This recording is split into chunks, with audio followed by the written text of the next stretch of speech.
कुबेर का अहंकार और गणेश। यह एक धार्मिक कथा है। धन के देवता कुबेर तीनों लोकों में सबसे अमीर थे। एक दिन उनके मन में विचार आया कि उनके पास इतनी संपत्ति है, लेकिन देवलोक में कम ही लोगों को इसकी जानकारी है।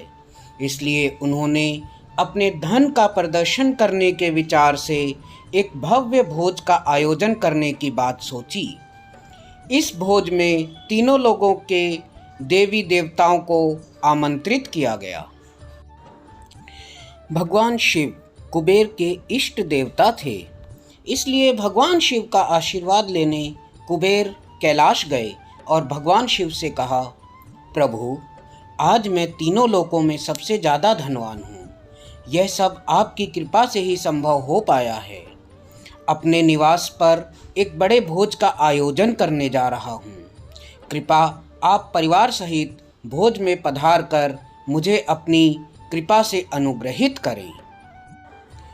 भगवान शिव को कुबेर के मौजूद अहंकार दिख गया, इसलिए भगवान शिव बोले, वत्स, मैं कहीं बाहर नहीं जाता।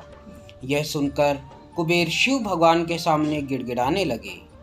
बोले, भगवान, अगर आप नहीं जाएंगे तो आपके बिना मेरा यह सारा आयोजन बेकार हो जाएगा, सब व्यर्थ हो जाएगा।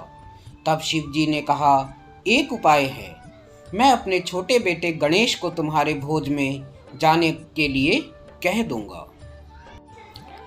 कुबेर संतुष्ट होकर लौट आए। नियत समय पर कुबेर ने अपने निवास में भव्य भोज का आयोजन किया।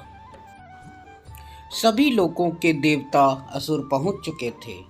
अंत में भगवान गणेश भी आए और आते ही कुबेर से कहा, मुझको बहुत तेज की भूख लगी है, मेरे लिए जल्दी से भोजन लाइए।